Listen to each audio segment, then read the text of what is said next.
Hello बच्चों, कैसे हो सब लोग। तो बच्चों एक बार फिर से आप सबका स्वागत है। चलो आज की क्लास हम लोग स्टार्ट करते हैं। आज हम लोग पहुंच गए लेक्चर नंबर 10 में और आज सबसे पहले होमवर्क डिस्कस करेंगे, फिर आगे कंटिन्यू करेंगे। ठीक है बच्चों, चलो स्टार्ट करें। होमवर्क क्या था? स्टेज 2 ना?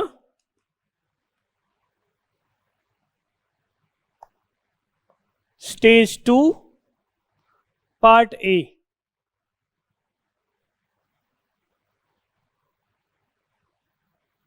क्वेश्चन नंबर 1, 6, 7, 8, 9, 10, 11, 12, 13, 14, 15, 16, 17, 18 और 19।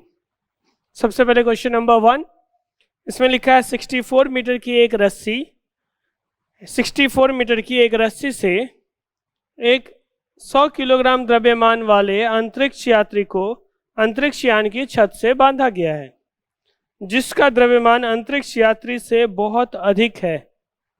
रस्सी में तनाव ज्ञात कीजिए। यह माने कि अंतरिक्ष यान पृथ्वी के नजदीक कक्षा में चक्कर लगा रहा है तथा अंतरिक्ष यात्री अंतरिक्ष यान पृथ्वी के केंद्र से एक ही रेखा में है। पृथ्वी की त्रिज्या 6400 किलोमीटर है।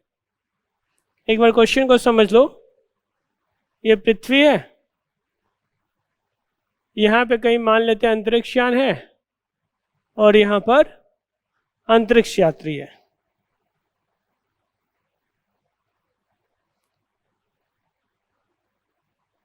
अंतरिक्ष पृथ्वी के बहुत नजदीक है। ये जो अंतरिक्ष यान है ना, वो पृथ्वी के बहुत नजदीक है। हम लोग यहाँ पे मान लेते हैं बच्चों ऐसा।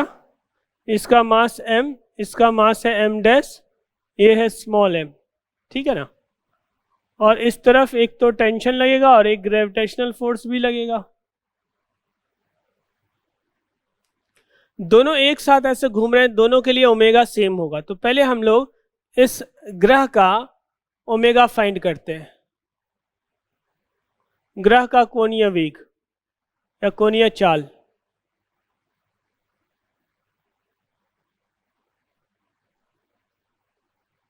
रेडियस r है ना।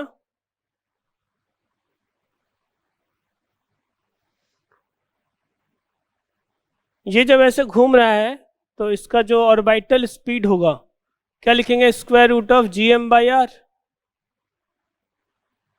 ऐसा हो जाएगा ना।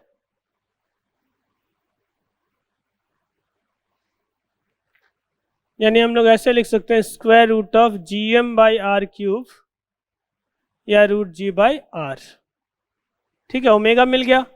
अब ये जो है ना, ये भी उसी एंगुलर वेलोसिटी से घूम रहा होगा जो अंतरिक्ष यात्री है। उसके लिए हम लोग क्या लिख सकते हैं? अंतरिक्ष यात्री के लिए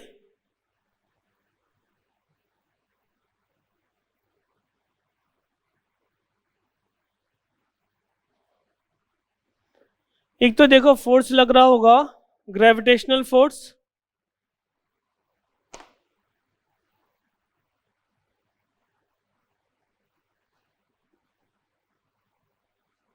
ध्यान देना क्या लगेगा? gm स्मॉल m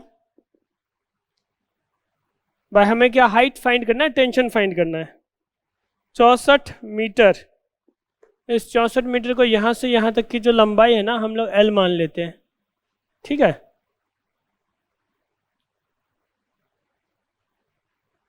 तो gmm r प्लस एल का स्क्वायर, ये तो हो गया एक ग्रेविटेशनल फोर्स। देखो m डैश का जो फोर्स है वो बहुत कम होगा, नहीं के बराबर, तो उसको नेग्लेक्ट कर देते हैं। उसके अलावा एक टेंशन लग रहा होगा और ये टोटल फोर्स किसके बराबर हो जाएगा? m ओमेगा स्क्वायर r के बराबर। ये हो जाएगा। हमें क्या फाइंड करना है? टेंशन। तो T इक्वल्स टू हम लोग लिख सकते हैं m ओमेगा स्क्वायर की वैल्यू पुट कर दें g/r minus g capital M small m, नीचे से एक r कॉमन लेंगे, बाहर आके स्क्वायर हो जाएगा, है ना। r स्क्वायर 1 प्लस l/r का स्क्वायर, तो ये g आ जाएगा। इसको हम लोग लिखते हैं mg इंटू 1 प्लस l/r। यहाँ पर हो जाएगा mg नीचे डिवाइड में है, ऊपर लिख देते हैं 1 plus L by R to the power -2। ठीक है बच्चों, अब हम लोग बाइनोमियल थ्योरम का अप्रोक्सीमेशन यूज करेंगे। ये mg थोड़ा नीचे लिख दें, क्योंकि L जो है ना ये 64 किलोमीटर है, R के कंपैरिजन में नेग्लेजिबल है, तो हम लोग क्या लिख सकते हैं इसको, देखो mg into 1 plus L by R minus mg into 1 minus 2l by R. अब तो mg इसमें कट जाएगा, जब आप ब्रैकेट तोड़ोगे तो mg कट जाएगा, बचेगा क्या, mg into 3l by R. Values को पुट कर दो, आंसर आ जाएगा। m दिया हुआ है 100 किलोग्राम का अंतरिक्ष यात्री है, यहाँ लिख देते हैं 100, g को 10 मान लो, l 64 दिया हुआ है, और यहाँ पर 6400 इंटू 10 टू द पावर 3। ये 2 0 से 2 0 कट गया, ये कट गया, 3 into 10 to the power -2 newton. ये आंसर आ जाएगा क्वेश्चन नंबर 1 का। ठीक है बच्चों, अब हम लोग आते हैं क्वेश्चन नंबर 6 में।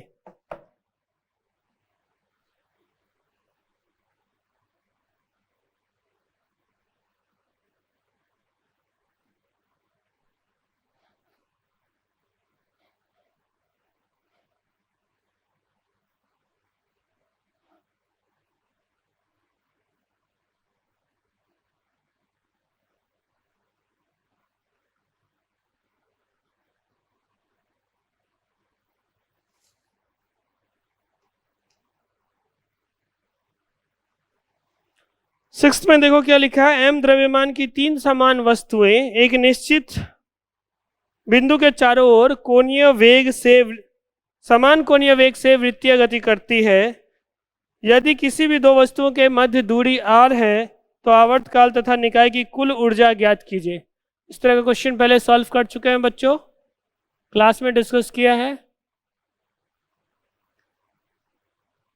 आवर्तकाल तो पहले ही फाइंड कर लिया था ना, कुल ऊर्जा फाइंड करनी है। देखो ये भी m, यहाँ पर भी m, यहाँ पर भी m, सबके बीच का जो डिस्टेंस है वो r दिया हुआ है।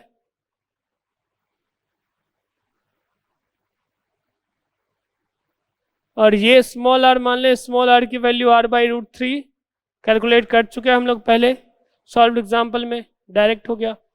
अब देखो इस पर जो नेट फोर्स लगता है 2F cos 30 degree, cos 30 degree लिख देते हैं, ये m ओमेगा स्क्वायर r के इक्वल होता है। हमें क्या टाइम पीरियड फाइंड करना है ना, और कुल ऊर्जा यानी v भी फाइंड करना है।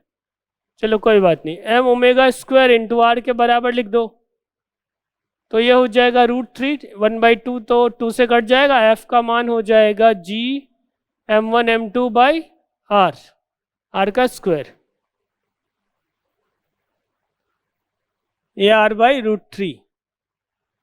एक m कट जाएगा, इधर क्या आ जाएगा 3gm by r cube. Omega जो है वो इसका स्क्वायर रूट हो जाएगा। ठीक है बच्चों, हमें क्या फाइंड करना है, टाइम पीरियड। तो टाइम पीरियड यहीं लिख देते हैं ना, t equals to 2 pi by omega √3 को अलग कर दो, एक r को अलग कर दो, r/gm। ठीक है, तो ये आ गया एक का आंसर, ऐसा होगा। अगर आंसर ऐसा नहीं दिया, यहाँ 3 दिया, तो आप रेक्टिफाई कर लेना। उसके बाद हमें क्या फाइंड करना है बच्चों, टोटल एनर्जी। टोटल एनर्जी के लिए हम लोग स्पीड पहले फाइंड कर लेते हैं। v क्या हो जाएगा, ओमेगा इंटू r लिख सकते हैं। ये अगर v स्पीड से चल रहा है तो ओमेगा इंटू r के बराबर हो जाएगा। ओमेगा की वैल्यू ये है, और आप लिख सकते हो square root of 3gm by r cube into r/√3, तो 3 से 3 कट जाएगा, r स्क्वायर एक निकल जाएगा, square root of gm by r। बस इतना ही आएगा स्पीड। टोटल एनर्जी फाइंड करनी है, total energy equals to half mv² into 3, 3 थे ना, तो तीनों के लिए टोटल एनर्जी लिख दिया। हमें निकाय की कुल ऊर्जा चाहिए ना, निकाय की कुल ऊर्जा, तो पहले तीनों का काइनेटिक एनर्जी लिख दिया। ग्रेविटेशनल पोटेंशियल एनर्जी किसी भी दो के बीच gm²/r है, ऐसे 3 पेयर बन रहे हैं, तो टोटल ग्रेविटेशनल पोटेंशियल एनर्जी भी आ गया। अब वैल्यूज को पुट कर देना, आंसर आ जाएगा। क्या हो जाएगा? 3gm/3/2 m into gm/r। m तो छोटा m ही लिख देते ना, gm/r, और यहाँ पर 3gm²/r। gm²/r 3 के साथ कॉमन लो तो -1/2 आएगा, यानी कि ये आंसर आएगा -3gm²/2r। हो गया? तो ये हो गया टोटल एनर्जी, क्वेश्चन नंबर 6। अगर आंसर ऐसा नहीं दिया है तो आप लोग रेक्टिफाई कर लेना। आगे बढ़ते हैं अब क्वेश्चन नंबर 7 में। ठीक है बच्चों?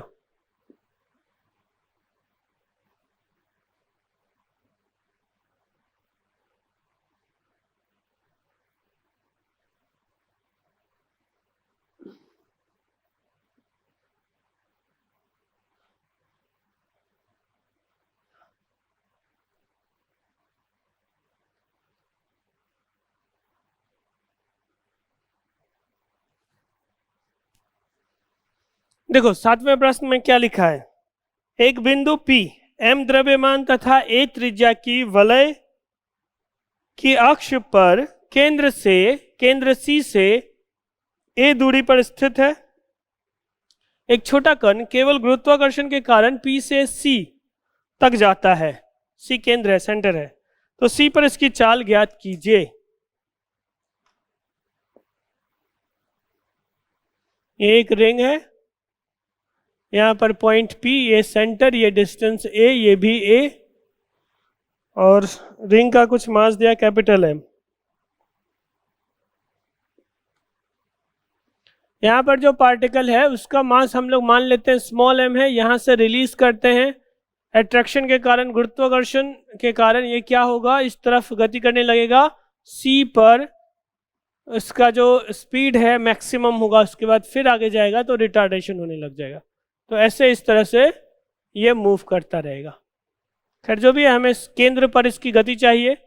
ठीक है ना बच्चों? तो क्या लिख देंगे, देखो यहाँ का जो पोटेंशियल एनर्जी और यहाँ का पोटेंशियल एनर्जी, दोनों पोटेंशियल एनर्जी यानी स्थितिज ऊर्जा का अंतर क्या होगा, गतिज ऊर्जा के बराबर। ये आप ऐसे लिख सकते हो, C पर ½ mv² मान ले गतिज ऊर्जा है, और पोटेंशियल की बात करें -G कैपिटल M -gm/a। ठीक है ना? स्मॉल m से मल्टीप्लाई कर दिया तो ये क्या मिल गया, पोटेंशियल एनर्जी यानी C बिंदु पर स्थितिज ऊर्जा मिल गई। अब हमें P बिंदु पर स्थितिज ऊर्जा चाहिए, और P बिंदु पर पोटेंशियल का फॉर्मूला होता है Gm कैपिटल M होता है, डिवाइडेड बाय ये वाली दूरी होती है, और इस दूरी को हम लोग क्या लिख सकते हैं बच्चों, a√2। हो गया, छोटा वाला m सब में घट जाएगा। हमें क्या फाइंड करना था, v, तो v²/2 को लिख देते हैं, यहाँ gm/a कॉमन आ जाएगा ना, क्या 1 - √2। ठीक है, तो v की वैल्यू हो जाएगी √2gm/a इंटू 1 - 1/√2। ये आ गया क्वेश्चन नंबर 7 का आंसर। ठीक है बच्चों? चलो अब इसको मिटाएंगे, आगे बढ़ेंगे।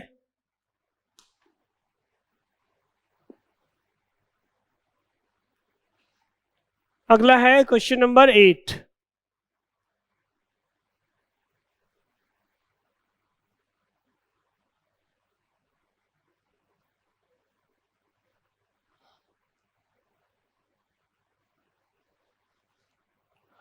एट्थ क्वेश्चन में क्या लिखा है, स्मॉल m तथा कैपिटल M द्रव्यमान के दो कण प्रारंभ में विराम में है, उनके मध्य की दूरी अनंत है। एक दूसरे की तरफ गुरुत्वाकर्षण के कारण गति करते हुए उनकी चाल ज्ञात कीजिए जब उनके मध्य की दूरी d है।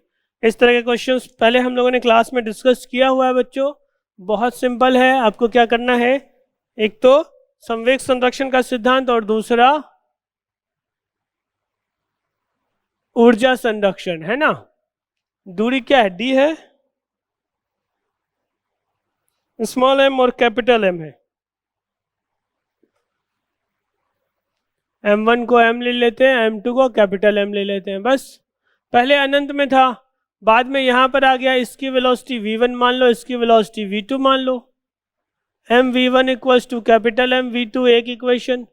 दूसरा हम लोग क्या लिख सकते हैं, half m v1 square plus half m v2 square minus g m1 m2 by D.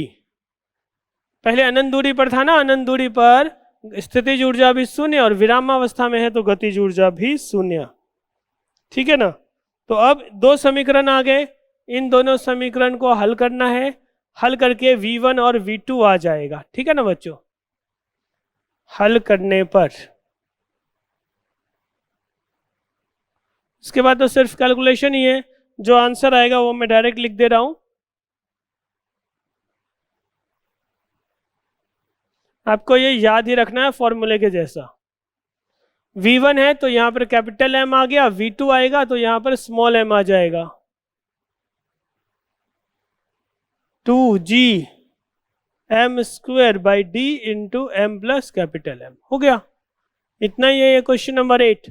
अब हम लोग क्वेश्चन नंबर 9 में आएंगे।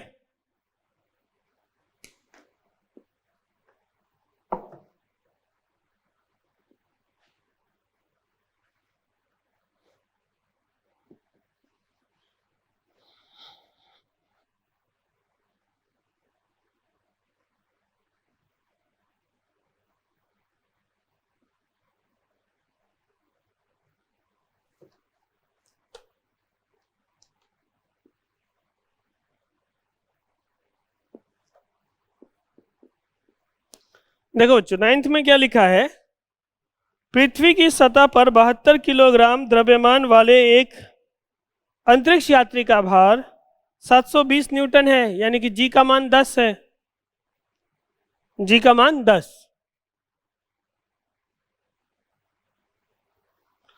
वो दिया भी है। अच्छा, अंतरिक्ष यात्री एक अंतरिक्ष यान जिसका इंजन बंद है, जो कि 12,000 किलोमीटर त्रिज्या की कक्षा में गतिशील है, और पृथ्वी की त्रिज्या ये दिया हुआ है 6,000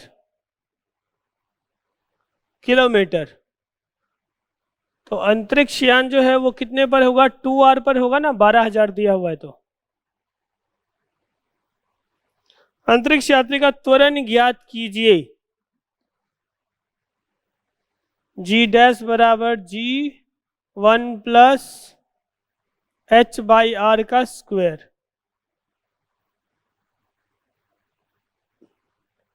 इसको अगर आप r प्लस h लिखोगे तो h का मान r ही आएगा, यानी ये 1 हो जाएगा, g बाई 4, 10 बाई 4 2.5। पहले का आंसर आ गया। दूसरे में फिर से कुछ लिखा है, देखो बच्चों, कल्पना कीजिए कि अंतरिक्ष यान एक ऐसे ग्रह तंत्र में गतिशील है, यानी पृथ्वी नहीं किसी और जगह, जिसमें पृथ्वी जैसे दो ग्रह हैं तथा इनके केंद्रों के बीच की दूरी है 30,000 किलोमीटर।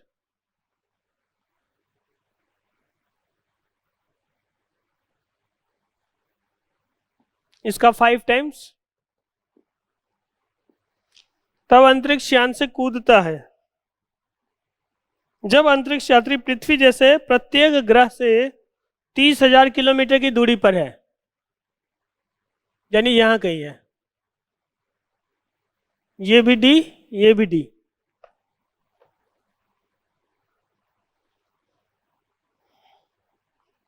तब अंतरिक्ष यान से कूदता है तो इसका त्वरण का परिमाण व दिशा ज्ञात कीजिए। देखो बच्चों, दिशा तो इधर ही होगी, परिमाण ज्ञात करना है तो हम लोग ऐसे कह दें, पृथ्वी जैसे ही दो ग्रह है, पृथ्वी जैसे दो ग्रह, तो इस जगह पहले हम लोग दोनों का गुरुत्वीय त्वरण ज्ञात कर लेते हैं। एक गुरुत्वीय त्वरण को जी डैश कह दें, जी डबल डैश मान लो, दूसरे का गुरुत्वीय त्वरण भी क्या हो जाएगा, जी डबल डैश, और इसको हम लोग क्या लिख सकते हैं, g/1 प्लस, अगर आप इसको r प्लस h लिख दो बच्चों तो h कितना आ जाएगा 4r, यानी कि यहाँ पर हम लोग लिखते हैं ना h/r, तो 4r/r का स्क्वायर यानी g/25। ठीक है, अब g/25 इधर भी है, g/25 इधर भी है, हमें कुल त्वरण चाहिए नेट, तो हो जाएगा 2g डैश cos 30 डिग्री। ऐसा हो जाएगा क्या, कोई दिक्कत तो नहीं है? वैल्यूज को पुट कर दो, 2 इंटू g/25 इंटू √3/2, 2 से 2 कट जाएगा। हम लोग एक काम करते हैं, यहाँ पर g है 10, 4 से मल्टीप्लाई कर दो तो 40/100 √3, अब ये आ गया 1.732 by 10,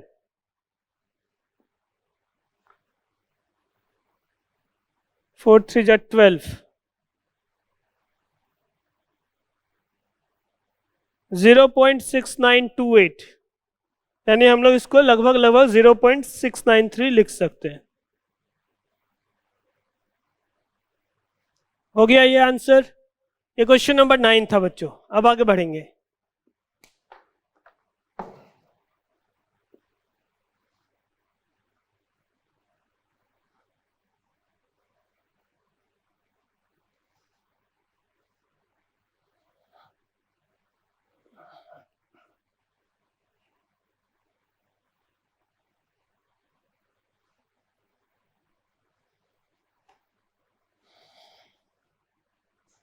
अब 10th क्वेश्चन, इसमें लिखा है एक उपग्रह पृथ्वी के नजदीक भूमध्य रेखा के ऊपर स्थित कक्षा में गतिशील है, जिसका आवर्तकाल 1.5 आवर्स है, यानी कि जो टाइम पीरियड है 1.5 घंटे में वो पूरा चक्कर लगा लेता है।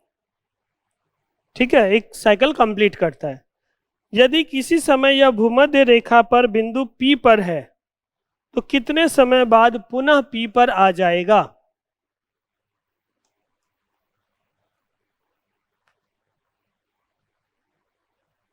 हम लोग मान लेते हैं कि यहां पर कोई पॉइंट है P और इस जगह एक उपग्रह है। देखो, दो कंडीशन हो सकता है बच्चों, एक तो ये दोनों एक ही दिशा में घूम रहे हो, ठीक है, या दोनों विपरीत दिशा में घूम रहे हो, दो अलग अलग कंडीशन है ना।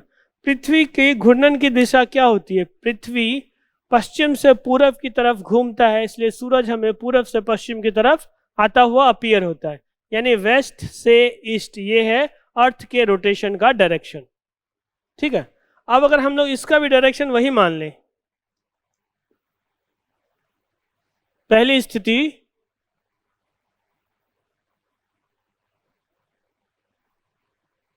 पश्चिम से पूर्व की ओर घूर्णन, पश्चिम से पूर्व की ओर यह घूर्णन कर रहा है, यानी पृथ्वी की दिशा में। ठीक है, तो हमें क्या बताना, कितने समय में वापस आ जाएगा? एक का टाइम पीरियड हम लोग T1 मान लें, दूसरे का टाइम पीरियड T2 मान लें। किसका? अर्थ का T2 मान लिया है, पृथ्वी का। ठीक है ना, ये ऐसे घूम रहा ना। पृथ्वी के लिए 24 घंटे हैं, और मैं यहाँ लिख देता हूँ T1 की वैल्यू 1.5, आप चाहो तो इसको 3/2 लिख सकते हो, और T2 जो है ये 24 घंटे हैं। अगर दोनों एक ही दिशा में जा रहे हैं, पश्चिम से पूर्व दोनों जा रहे हैं, तो हमें क्या बताना है कि कितने समय में ये फिर से एक चक्कर लगा लेगा। तो रिलेटिव एंगुलर वेलोसिटी क्या हो जाएगी? ω1 माइनस ω2। हमें क्या चाहिए? टाइम पीरियड चाहिए, 2π/ω। ये समझ में आ रहा है ना बच्चों? एक ज़्यादा तेजी से जा रहा है, दूसरा धीरे धीरे। पृथ्वी की कोणीय चाल कम होगी क्योंकि वो 24 घंटे में एक साइकिल पूरा करता है, लेकिन ग्रह जो है वो सिर्फ 1.5 आवर्स में, यानी 3/2 घंटे में ही वो अपना एक साइकिल पूरा कर लेता है, तो वो तेजी से जा रहा है। तो उसके सापेक्ष में, मतलब पृथ्वी के सापेक्ष में उसकी कोणीय चाल क्या हो जाएगी, दोनों कोणीय चाल का अंतर हम लोग लिख रहे हैं असल में, ये दोनों कोणीय चाल का अंतर क्या हो जाएगा, ω1 माइनस ω2। तो इस तरह से ये आगे घूमते हुए फिर जब दोबारा 2 पाई एंगल घूम के आ जाए तो एक चक्कर कंप्लीट हो जाएगा। तो पहले हम लोग उस हिसाब से दोनों का अंतर निकाल लेते हैं, फिर उसके अंतर को अगर 2 पाई से डिवाइड कर दें कोणीय वेग के अंतर को, तो हमें क्या मिल जाएगा, ये वो समय मिल जाएगा जितना समय के बाद वो फिर से P बिंदु के ऊपर होगा। ठीक है ना। अब इसको आगे सॉल्व कर लेते हैं। 2 pi by T1 minus 2 pi by T2, simple हो गया। T equals to 1/T1, T1 कितना है 3/2, और T2 कितना है 24। एलसीएम भी 24 आ जाएगा। ठीक है ना। आगे तो देखो बच्चों कैलकुलेशन है, आप सॉल्व कर लोगे। 16 माइनस 1 15, 3 से कैंसिल कर देना, नीचे 5 आ जाएगा। या एक काम करो ना, डेसिमल में दिया आंसर, ठीक है, और 3 से ये 8 बार में 1.6 हो गया। दूसरी अवस्था में क्या है, पूर्व से पश्चिम की ओर,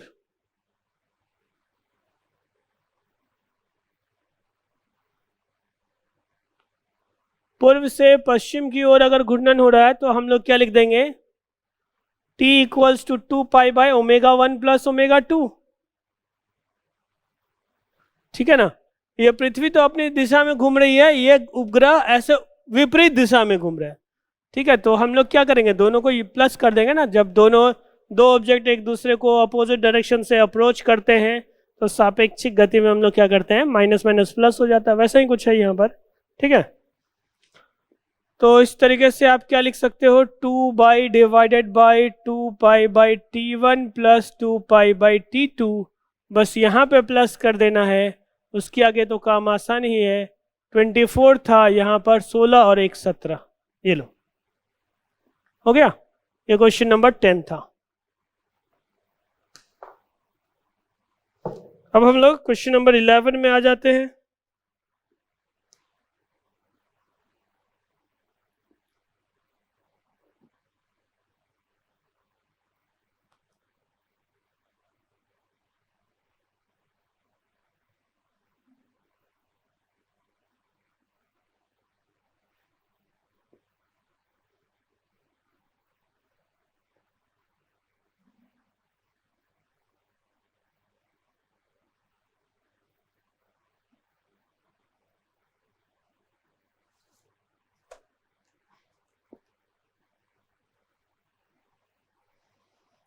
इलेवेंथ में लिखा है, अन्योन्य गुरुत्व यानी म्यूचुअल ग्रेविटेशनल फोर्स के प्रभाव में अपने द्रव्यमान केंद्र के परितः गतिशील दो तारों के द्वितारा निकाय, दो तारों के निकाय को द्वितारा कहते हैं, यानी बाइनरी स्टार सिस्टम। माना तारों का द्रव्यमान स्मॉल m तथा 2m है, वह केंद्र के मध्य दूरी l है, तो द्रव्यमान केंद्र के सापेक्ष इनका आवर्तकाल ज्ञात करो। इस तरह का क्वेश्चन हम लोगों ने क्लास में किया हुआ है बच्चों। एक का मास m1, दूसरे का मास m2, सेंटर ऑफ मास यहाँ कहीं है, ये r1 ये r2, तो हम लोग क्या लिख सकते हैं, m2 by m1 plus m2 into r, अगर इनके बीच की दूरी r है तो ये r1 हो गया। हमें क्या चाहिए, आवर्तकाल चाहिए। आवर्तकाल के लिए हम लोग ऐसे लिख देते हैं, ये सेंटर ऑफ मास हो गया, गुरुत्वाकर्षण बल लग रहा है, और वो किसके इक्वल होगा, m1 ओमेगा, तो दोनों के लिए सेम हो जाएगा, m ओमेगा स्क्वायर r, ये g m1 m2 बट्टा कैपिटल R के इक्वल होगा। यहाँ पर वैल्यू को पुट कर देना, m1 से m1 कट गया, ओमेगा स्क्वायर m2 r बट्टा m1 plus m2 equals to g m2 बट्टा r, m2 से m2 भी कट जाएगा, ओमेगा का मान हो जाएगा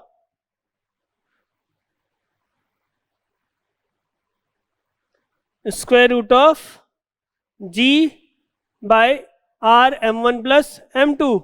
ये ओमेगा मिल गया। हमें क्या चाहिए, time period 2 pi by omega, उल्टा कर दो इसको, R into M1 plus M2 by ji.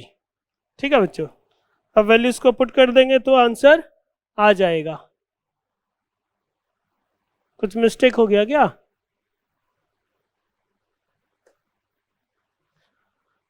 Force, अच्छा यहाँ स्क्वायर आता है ना, GM1 M2 by are square, यहाँ तो लिख दिया R1 और M ओमेगा स्क्वायर R लिखते हैं, लिखा है, यहाँ पर स्क्वायर कर देते हैं।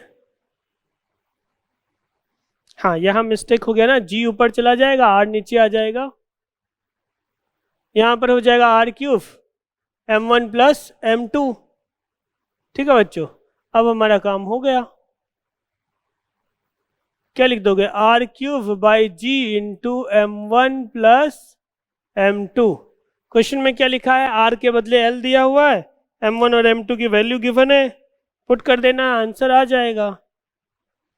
R equals to L, M1 equals to M, M2 is equals to 2M। बस, तो time period 2 pi square root of L³ by G into 3M हो गया। ठीक है ना बच्चों, ये फॉर्मूले की तरह आप लोग याद ही रखना, डायरेक्ट यूज कर सकते हैं हम लोग। तो ये तो था क्वेश्चन नंबर 11। अब आएंगे क्वेश्चन नंबर 12 में।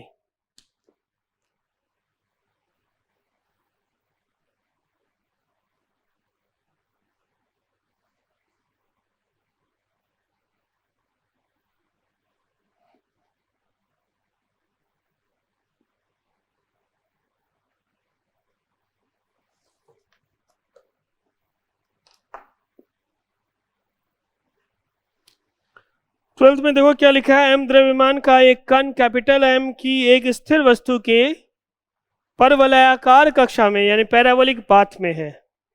ठीक है, इसके मध्य न्यूनतम दूरी b है। m का कैपिटल M के सापेक्ष कोणीय वेग ज्ञात कीजिए। देखो बच्चों, पैराबोलिक पाथ की बात करते हैं। इस तरीके से एक पैराबोलिक पाथ है, अगर आपने मैथमेटिक्स में पैराबोला पढ़ा है तो आपको समझना आसान होगा, अदरवाइज हमें फिर डिराइव करना पड़ता है। ठीक है, बहुत सिंपल सा कॉन्सेप्ट है। मैं ये कह रहा हूँ कि न्यूनतम दूरी, यहाँ पर ये फोकस है और इस फोकस से इसकी दूरी है b। ठीक है, इस जगह पर न्यूनतम दूरी होती है। अगर आप इक्वेशन का भी लिखोगे ना, y square equals to 4ax, mathematics में तो पढ़ते हैं ऐसा। फोकस क्या होता है? यहाँ पर a0 पर होता है, ये वर्टेक्स है 0 0, ये दूरी, यही न्यूनतम दूरी होती है। ठीक है ना बच्चों, आप चाहो तो कोई एक जनरल पॉइंट ले लो, एक्स वाई और फोकस के बीच की दूरी निकाल लो, डिफरेंशिएट करके 0 के इक्वल करो, तो फिर उससे हमें न्यूनतम दूरी मिलती है और सॉल्व करके यही आता है। तो ये तो मैथमेटिक्स का पार्ट है। यहाँ डायरेक्ट मैं कह रहा हूँ कि जब वर्टेक्स पर होगा ना, इस वक्त दूरी न्यूनतम होगी। यहाँ आप ऐसे समझ लो बच्चों, वेग का घटक अगर इन दोनों को मिलाने वाली रेखा के लंबवत हुआ तभी दूरी जो है वो न्यूनतम होगी। समझ रहे हो ना? उसके बाद तो क्या हो रहा है, देखो दूर जाते चला जा रहा है ना, समझ में आ रहा है? खैर, तो जैसे भी आप चाहे डिफरेंशिएशन से या फिर ये फिजिक्स के कॉन्सेप्ट से समझ लो कि ऐसा है, जिस वक्त वेग ये रेडियस वेक्टर के यानी त्रिज्या सदिश के लंबवत होगी, उसी वक्त दोनों के बीच की दूरी न्यूनतम होगी। अब एक तो कैपिटल M द्रव्यमान है जो यहाँ पर है फिक्स्ड, एक स्मॉल m द्रव्यमान है। हमें क्या ज्ञात करना है? कोणीय वेग लिखा है, कोणीय संवेग कर दो। ये क्वेश्चन में थोड़ा सा करेक्शन है, इंग्लिश मीडियम वाले बुकलेट में सही लिखा है, कोणीय संवेग यानी एंगुलर मोमेंटम चाहिए बच्चों। ठीक है,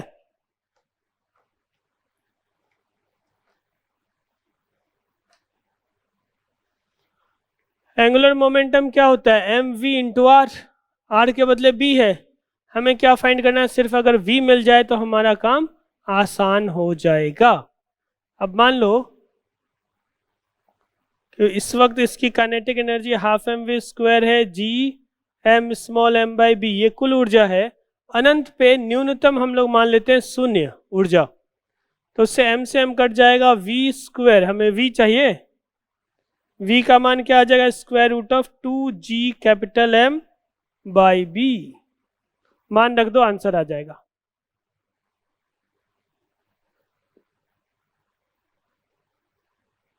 और ये जो b है ये बाहर की तरफ है। अब देखो आंसर कैसा लिखा है, √2m को अलग कर दिया, और यहाँ पर g कैपिटल M, ये b इसमें अगर आप अंदर मल्टीप्लाई कर रहे हो तो b स्क्वायर हो जाएगा, एक b कट करके ऐसा आ जाएगा। तो ये आंसर हो गया क्वेश्चन नंबर 12 का। ठीक है बच्चों, अब आगे बढ़ेंगे, क्वेश्चन नंबर 13 पे आते हैं।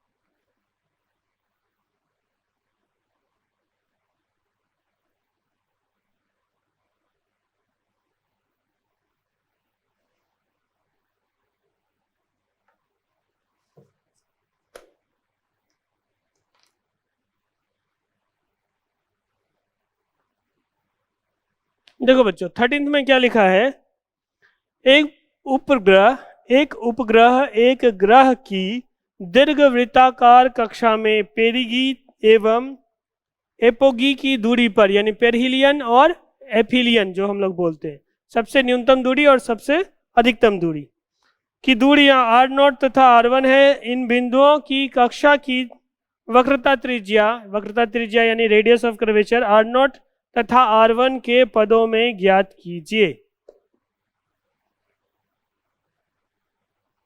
क्योंकि इलिप्स है ना बच्चों, तो इलिप्स सिमेट्रिकल स्ट्रक्चर होता है, सममिति होती है। इसके लघु अक्ष के अनुदेश भी, उसके अबाउट भी लिखेंगे ना, तो सिमेट्रिकल स्ट्रक्चर होगा, और दीर्घ अक्ष के लिए भी सिमेट्रिकल ही होता है। अच्छे से बना नहीं, लेकिन फिर भी आप मान लो, जब ये मान लो दीर्घवृत्त है। ठीक है, चलो अब हम लोग आगे बढ़ेंगे। अब इस दीर्घवृत्त में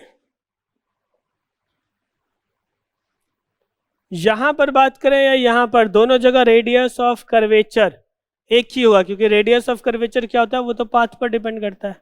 ठीक है ना, सर्कुलर पाथ पर सब कोई घूम रहे हैं, तो अलग अलग स्पीड से घूमे तो भी रेडियस ऑफ कर्वेचर वही रहेगा।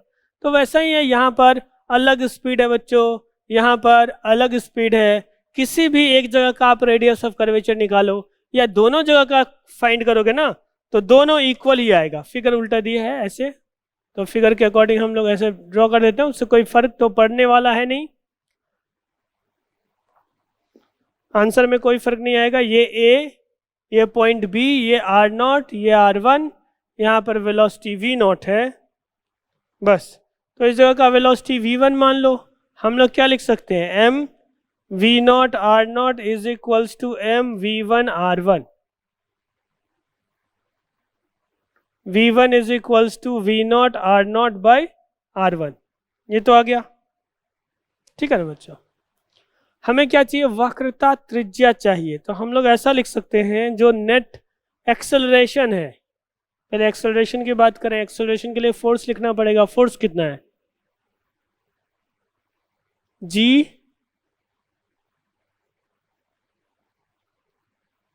दोनों द्रव्यमान, कुछ लिखा नहीं है क्या, नहीं लिखा तो हम लोग कुछ मान लेते हैं बच्चों। यहाँ पर कैपिटल M मान लो, यहाँ पर स्मॉल m मान लो। Capital M small m by r0 square, जब इस जगह होगा तो फोर्स कुछ ऐसा होगा। ठीक है ना, और ये फोर्स को हम लोग m इंटू एक्सेलरेशन लिख सकते हैं। ठीक है, तो ये आ गया gm बाई r0 स्क्वायर। यहां पर है तो यहां पर हम लोग क्या लिख देंगे, v0 स्क्वायर बटा रेडियस ऑफ कर्वेचर। तो हमारा काम क्या है, RC फाइंड करना। RC के लिए देखो हमें GM को एलिमिनेट करना पड़ेगा। अब हम लोग इलिप्स का कॉन्सेप्ट यूज कर लेते हैं। V1 क्या होता है, स्क्वायर रूट ऑफ 2GM, और यहाँ पर जो है ना दूरी क्या है, d है, R2 बाई R1 ऐसे लिखते हैं, R1 R0 R1 plus R2। ठीक है, ये तो फॉर्मूला है, ऐसा आपने जब डिराइव कर रहे थे ध्यान है आप लोगों को? कुछ मैंने बताया था V1 का formula square root of 2gm भाई, यहाँ पर दूरी ले लिया था d या a, ठीक है ना, 1 माइनस e 1 प्लस e। जब पास में है तो ऊपर प्लस हो जाता है, दूर में है तो ऊपर माइनस हो जाता है, ऐसा कुछ बताया था ना। बस यही कॉन्सेप्ट हम लोग यहाँ यूज़ कर रहे हैं, कोई दिक्कत तो नहीं है? ठीक है, तो आगे बढ़ेंगे।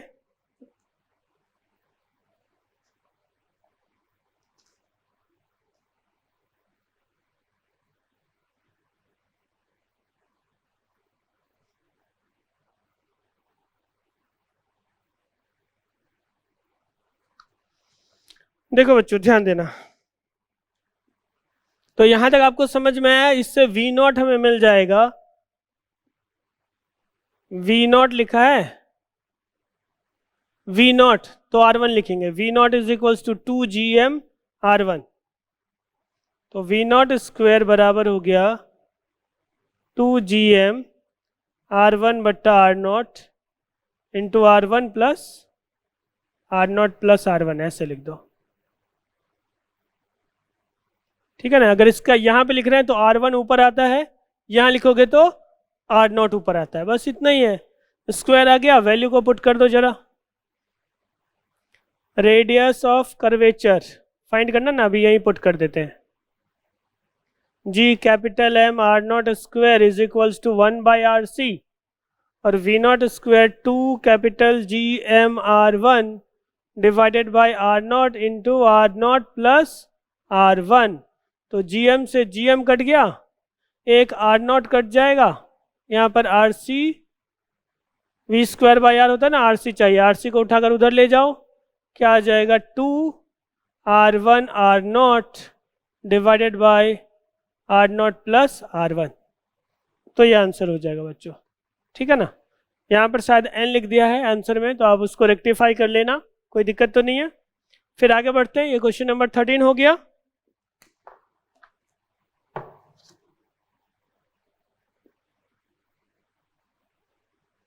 देख रहे हो ना, ये सब चीज़ें आप जो भी डेराइव करते हैं याद रखना है। एक छोटे से पेज में सारा फॉर्मूला आप लिख लेना बच्चों, जितना कुछ भी बताया ना, तो एक पेज में लिख करके उसको कलेक्ट करके रखना, पास में रखना या स्टडी टेबल के पास चिपका लेना। उससे क्या होगा, जो भी फॉर्मूला ना आपके याद रहेगा, और इससे न्यूमेरिकल सॉल्व करने में बहुत आसानी होती है, आपका टाइम बचता है। सबसे ज़्यादा इम्पोर्टेंट तो ये है ना बच्चों।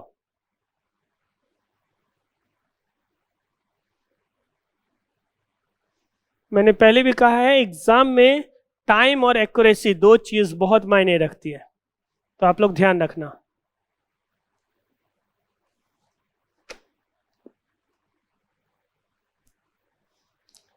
क्वेश्चंस कम टाइम में सॉल्व भी होना चाहिए और सही भी होना चाहिए। क्वेश्चन नंबर 14, इसमें क्या लिखा है, एक रॉकेट द्वारा प्राप्त अधिकतम ऊंचाई ज्ञात कीजिए यदि इसको पृथ्वी के सतह पर पलायन वेग के 50% वेग से प्रक्षेपित किया जाता है। पलायन वेग कितना है, square root of 2gm by r। पलायन वेग का 50% क्या हो जाएगा, square root of gm by 2r। अब इस वेग से इसको फेंक रहे हैं, ये v मिल गया, हमें हाइट चाहिए, हम लोग क्या लिख सकते हैं, g capital M small m by r। ये पृथ्वी पर स्थितिज ऊर्जा, पृथ्वी पर गतिज ऊर्जा क्या लिखेंगे, हाफ mv स्क्वायर, ये वाला v। और मान लो कि अधिकतम ऊंचाई पर जा रहा है h पर, पृथ्वी से ऊंचाई पूछ रहा है ना, या केंद्र से, एक बार देखो अधिकतम ऊंचाई, तो ये पृथ्वी के सतह पर से ही पूछ रहा होगा। हम लोग ऐसे फाइंड कर लेते हैं, देखो स्मॉल m तो कट जाना है, काट दो, v स्क्वायर की वैल्यू पुट कर दो जरा, आगे कैलकुलेशन है, सॉल्व कर लोगे, माइनस GM बाई r में एक बार लिख देता हूँ 1/2 GM by 2r is equals to minus G M by R plus H. G M cut जाएगा ना, 1/4, तो 1/4 का मतलब यहाँ पर 3/4r minus 1/r plus H, 3r और 4, तो 3h हो गया r के बराबर, h आ जाएगा r/3। ये लो क्वेश्चन नंबर 14 सॉल्व ही हो गया।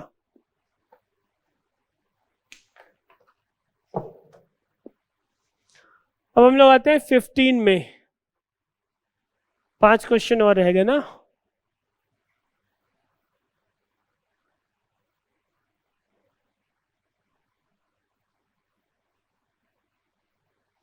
पहले मैं होमवर्क दे देता हूँ आगे।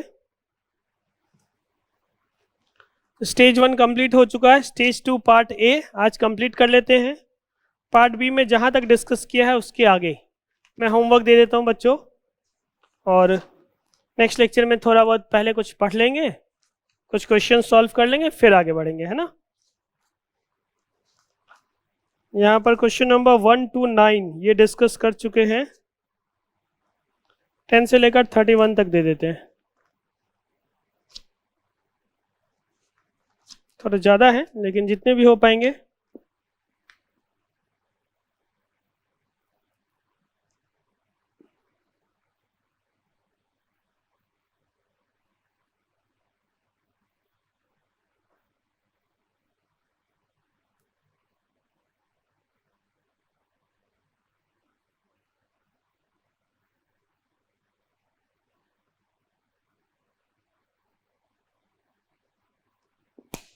ट्वेंटी 22 क्वेश्चंस इतने हो जाएंगे शायद, करके देखना, ठीक है ना। हम लोग पहले पढ़ लेंगे उसके बाद डिस्कस करेंगे नेक्स्ट लेक्चर में। क्वेश्चन नंबर 15 पे आते हैं बच्चों।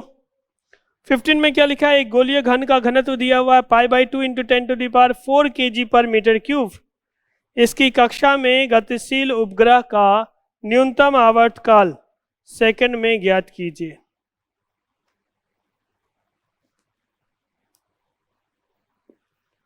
घनत्व दिया हुआ है,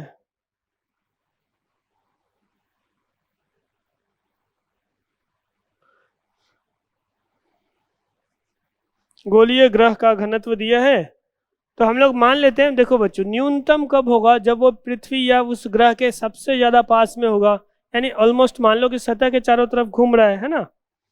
तो सतह के चारों तरफ अगर घूमता है, टी का फॉर्मूला हम लोग लिखते हैं 2π√g m, यहाँ पर √r³, ऐसा हो जाता है।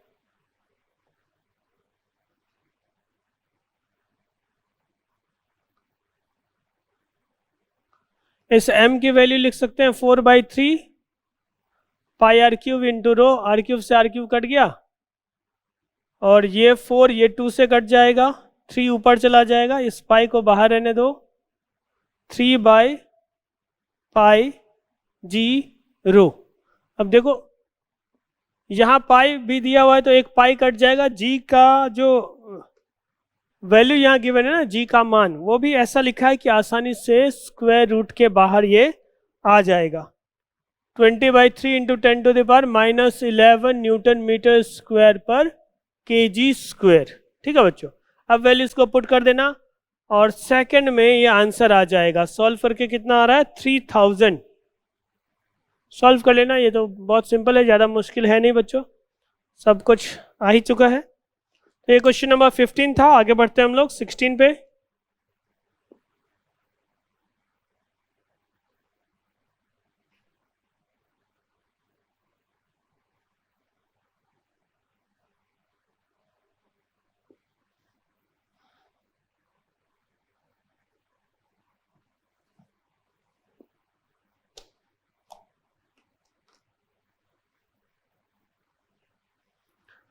सिक्सटीन्थ में लिखा है, यदि चंद्रमा की सतह पर गुरुत्वीय क्षेत्र पृथ्वी की सतह का 1/6 है,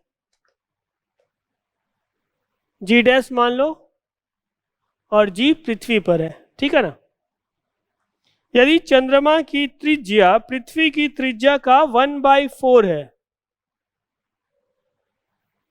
ऐसा, ठीक है। तो चंद्रमा तथा पृथ्वी के द्रव्यमान का अनुपात ज्ञात कीजिए। चंद्रमा तथा पृथ्वी के द्रव्यमान का अनुपात। देखो बच्चों, हम लोग क्या लिख सकते हैं यहां से, 6g डैश बराबर g,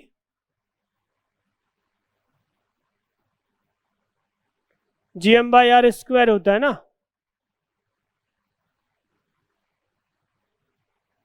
g तो कैंसिल हो जाएगा। m डैश की वैल्यू हमें m⁻m फाइंड करना है। इसको इधर ले आओ और यहाँ हो जाएगा r⁻r to the power 2। r⁻r को क्या लिख सकते हैं, 1/4। तो m⁻m 1/6 इंटू 1/4 का स्क्वायर, 16 इंटू 6 96। तो यह हो जाएगा आंसर 1/96। चलो अब इसको मिटाएंगे, आगे बढ़ेंगे। थोड़े से क्वेश्चन और रह गए, 3 क्वेश्चन और हैं।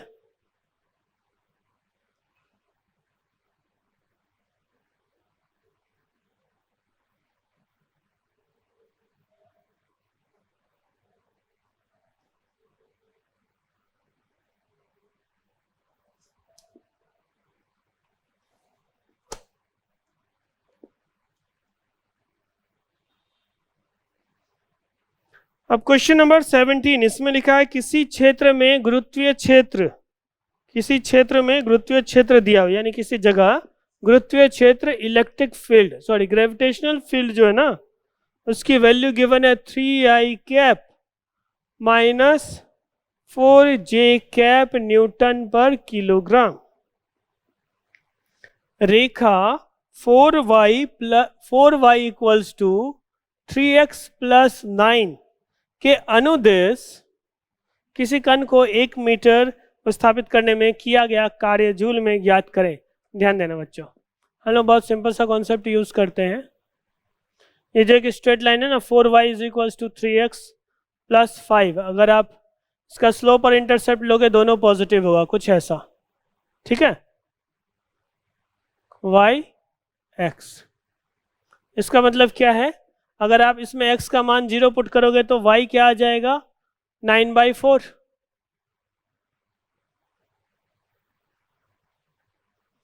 और अगर y का मान 0 रखोगे तो x की वैल्यू -3। तो ये एक स्ट्रेट लाइन का इक्वेशन हो गया। अब इस पथ के अनुदिश वस्तु गतिशील है, जबकि जो इलेक्ट्रिक फील्ड है 3i cap minus 4j cap, ठीक है। 3i कैप, 3 इधर 4 इधर, तो ऐसे हो जाएगा।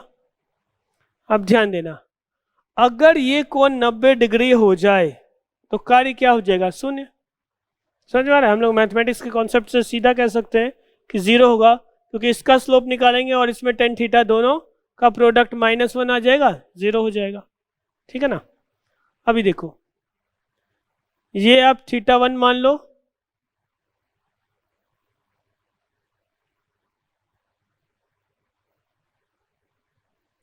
ये वाला जो कोण है ना, यहां से ये वाला कोण, इसको θ2 मान लो। अगर θ1 प्लस θ2 90 डिग्री हो गया तो ये कोण 90 डिग्री हो जाएगा क्या, ये हमें अभी पता नहीं 90 डिग्री है या नहीं, ठीक है। तो हम लोग θ1 निकालने के लिए देखो ऐसे लिख सकते हैं, tan θ1 ये क्या हो जाएगा, 3/4, ठीक है। और tan θ2 यहां पर 4/3 माइनस में। अगर 90 डिग्री है, मैथमेटिक्स का कॉन्सेप्ट सीधा सा बच्चों, अगर tan θ1 इंटू tan θ2 -1 के इक्वल हो गया तो दोनों लाइन एक दूसरे के परपेंडिकुलर होते हैं। ऐसा हम लोग मैथमेटिक्स में पढ़ते हैं सरल रेखा में, ठीक है। तो सरल रेखा का कॉन्सेप्ट अगर आप यूज करते हो, डायरेक्ट एक का स्लोप m1 दूसरे का m2, m1 इंटू m2 -1 आ गया तो ये दोनों एक दूसरे के लंबवत हो जाएंगे, ठीक है। और जैसे ही लंबवत है तो हमें क्या करना है, वर्क डन ज्ञात करना है, वर्क डन हो जाएगा 0, ठीक है ना। ये कोण 90 डिग्री हो गया,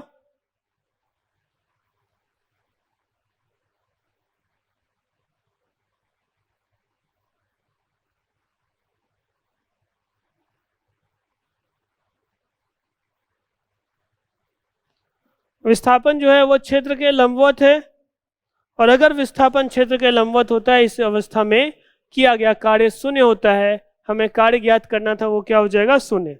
ये आपको समझ में आया बच्चों? सिंपल सा कॉन्सेप्ट है, ठीक है ना। मैथमेटिक्स अगर आप पढ़ लोगे तो उसके बाद स्ट्रेट लाइन जैसी मैथमेटिक्स में पढ़ोगे ना, फिर बहुत आसान हो जाता है। डायरेक्ट देख करके ही समझ में आ जाता है कि दोनों एक दूसरे के लंबवत है, कार्य शून्य हो जाएगा, ठीक है।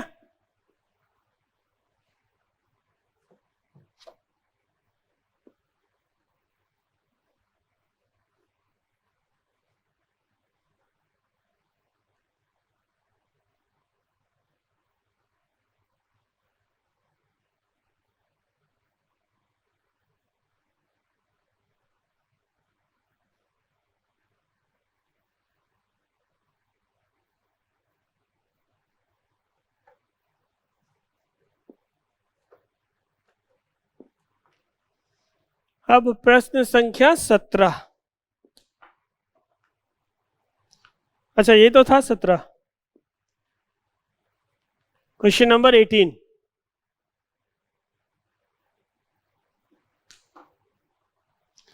में लिखा है 100 किलोग्राम द्रव्यमान का एक उपग्रह पृथ्वी की सतह से 800 किलोमीटर की अस्थायी कक्षा में रखा गया है। अब इस उपग्रह को 2000 किलोमीटर ऊपर स्थायी कक्षा में भेजना है। अस्थायी कक्षा से स्थायी कक्षा में भेजने के लिए किया गया कार्य ज्ञात कीजिए।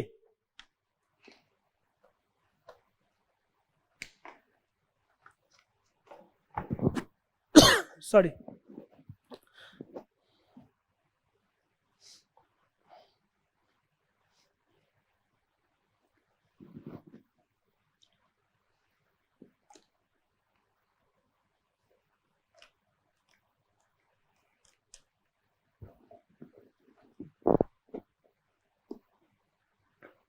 देखो बच्चों,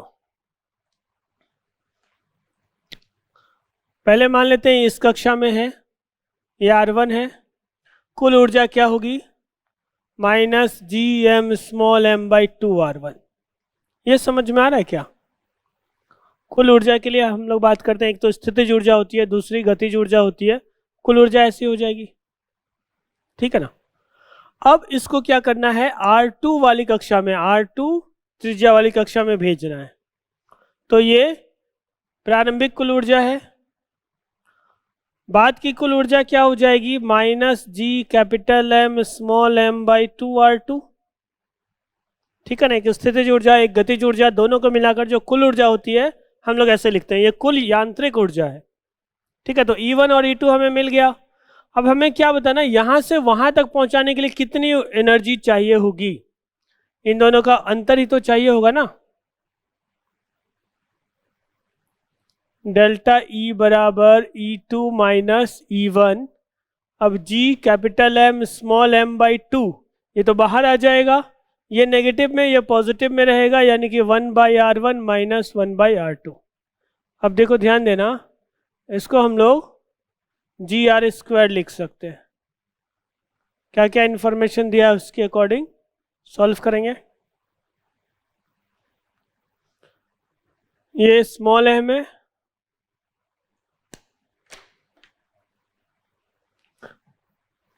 देखो इसमें लिखा है 100 किलोग्राम, यानी स्मॉल m दिया हुआ है, ठीक है। R का मान ये भी दिया हुआ है। R1 और R2 देखो, R1 और R2 हम लोग कैसे लिखेंगे, R1 हो जाएगा 6400 प्लस 800 किलोमीटर,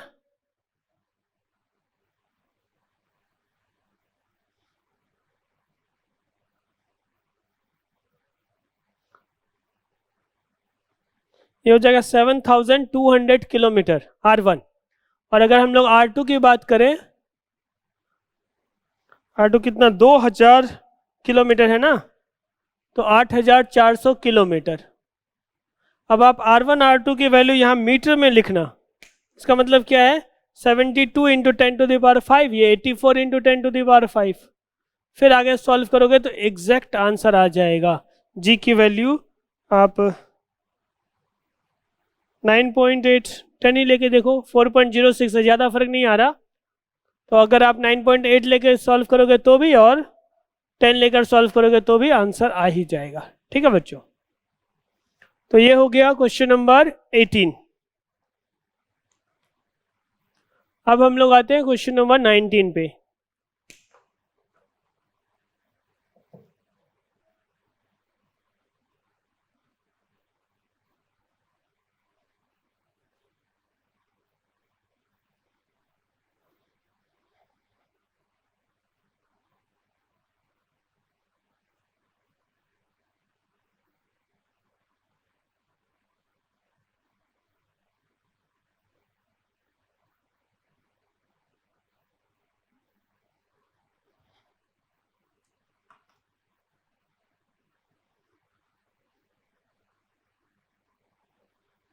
देखो 19 में क्या लिखा है, मैं एक बार रीड कर देता हूं। एक मिसाइल को पृथ्वी की सतह से त्रिज्या दिशा में, यानी कि रेडियली आउटवर्ड, ठीक है, पृथ्वी की कक्षा में स्थित एक उपग्रह की ओर दागा जाता है। मिसाइल के प्रक्षेपण बिंदु से उपग्रह ऊर्ध्वाधर ऊपर की ओर स्थिर दिखाई देती है। पृथ्वी के केंद्र से इसकी दूरी 25.4 इंटू 10⁶ मीटर है। क्या यह मिसाइल उपग्रह से टकराएगा? कैलकुलेशन नहीं करना है, हमें सिर्फ थ्योरेटिकली देखना है कि टकराएगा या नहीं।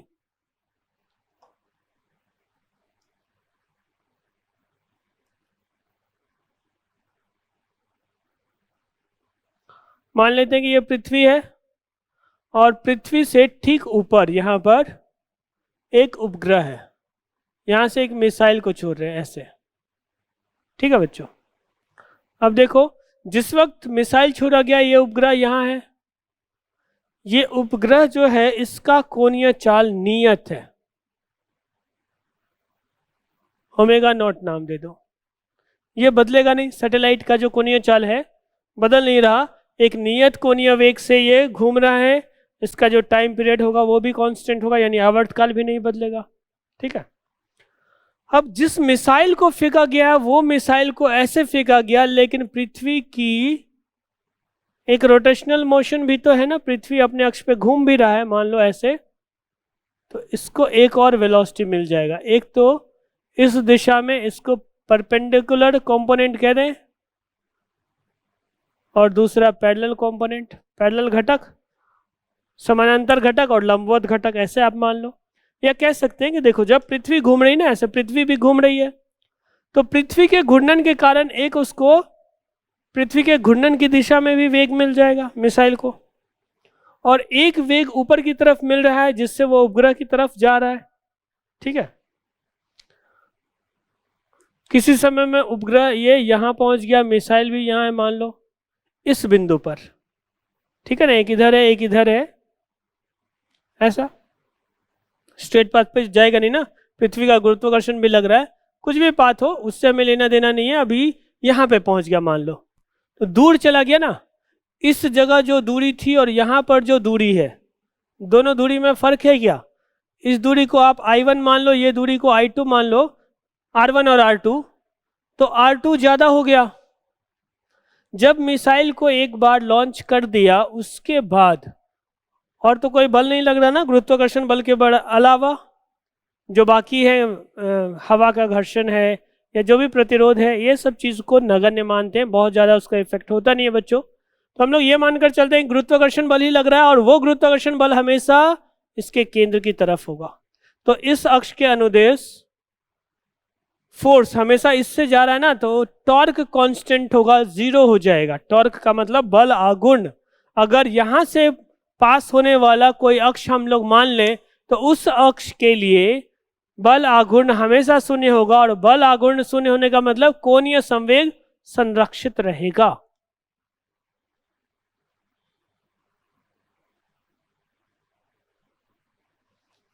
यानी आप कह सकते हो कि I1 ω1 और I2 ω2 दोनों बराबर होंगे। अब ध्यान देना बच्चों, यहां R2 में दूर चला गया है ना, दूर चला गया तो I2 ग्रेटर होगा, I2 ग्रेटर हो गया तो ω2 स्मॉलर हो जाएगा। ठीक है ना। इसका मतलब क्या हुआ कि ये जिस कोणीय चाल से चल रहा था वो नियत है, जबकि इसका कोणीय चाल कम हो गया है। ठीक है ना। तो क्या ये इसको टकराएगा? नहीं टकराएगा ना।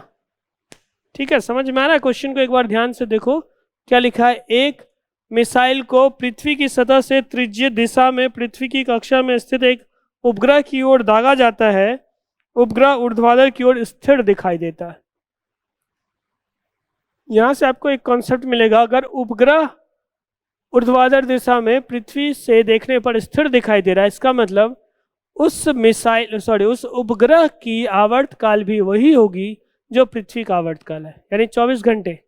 समझ रहे हो? मैं आपको समझाता हूँ, एक बार देखो।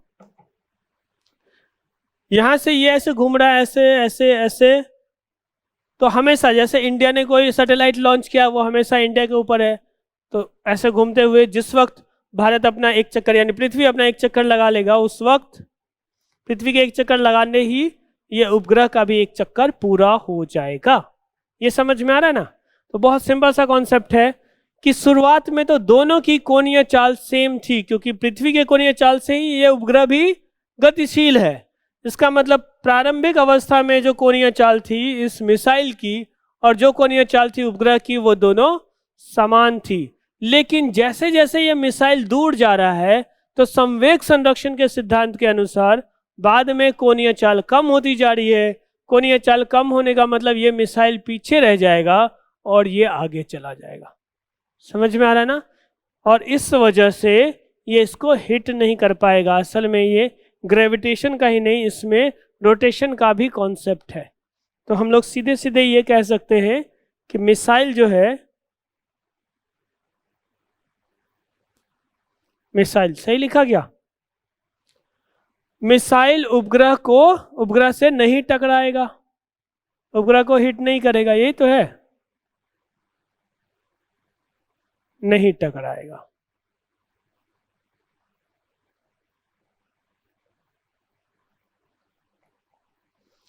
अच्छा क्वेश्चन है, कॉन्सेप्चुअल क्वेश्चन है। जनरली इस तरह के क्वेश्चंस देखने को कम मिलते हैं, क्योंकि इसमें कैलकुलेशन नहीं है, सिर्फ कॉन्सेप्ट है।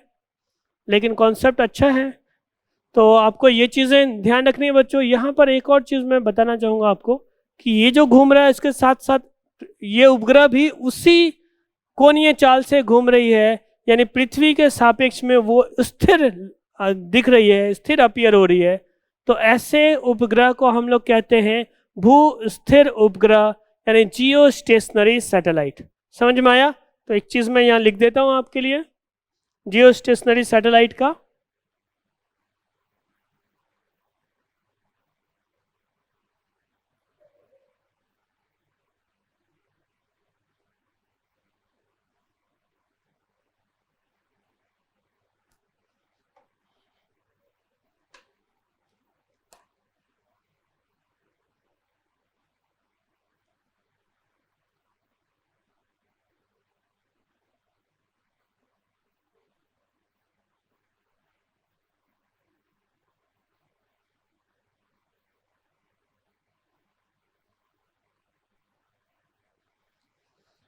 जियो स्टेशनरी सैटेलाइट जो होता है ना बच्चों, इसमें क्या है, वो भू स्थिर उपग्रह में जैसा अभी हमने बताया, उपग्रह की कोणीय चाल पृथ्वी के कोणीय चाल के बराबर होती है। ठीक है। उपग्रह, कौन सा उपग्रह? भू स्थिर उपग्रह। ऐसे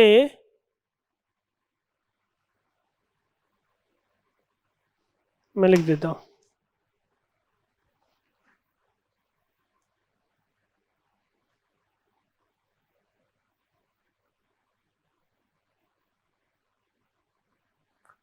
यदि उपग्रह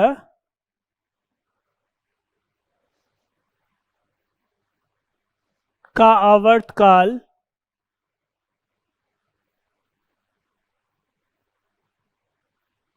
पृथ्वी के आवर्तकाल के बराबर हो,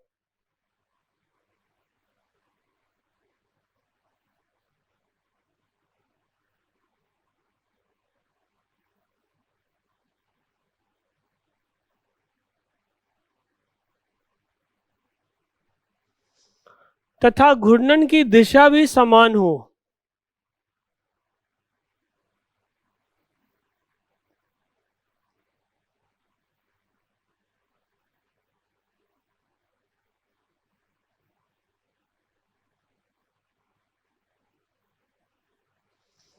तो वह पृथ्वी से देखने पर स्थिर दिखाई देता है।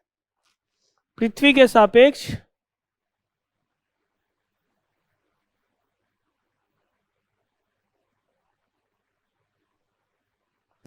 स्थिर प्रतीत होता है।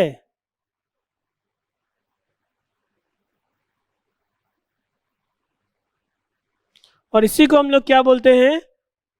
भू स्थिर उपग्रह या जियो स्टेशनरी सैटेलाइट। इसे भू स्थिर उपग्रह कहते हैं।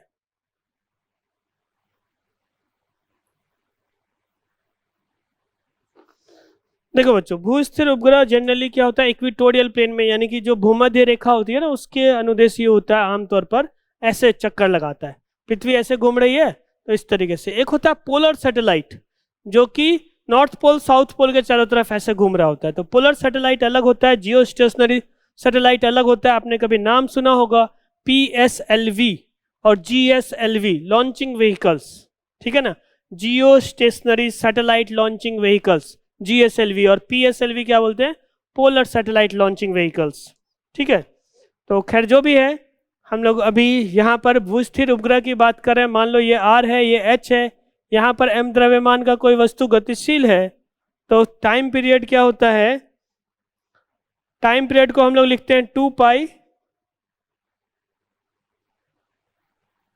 Square root of R plus H to the power 3 by GM, ठीक है ना। तो ये टाइम पीरियड क्या होगा? T का मान 24 घंटे ही होगा। ये समझ में आ रहा है ना।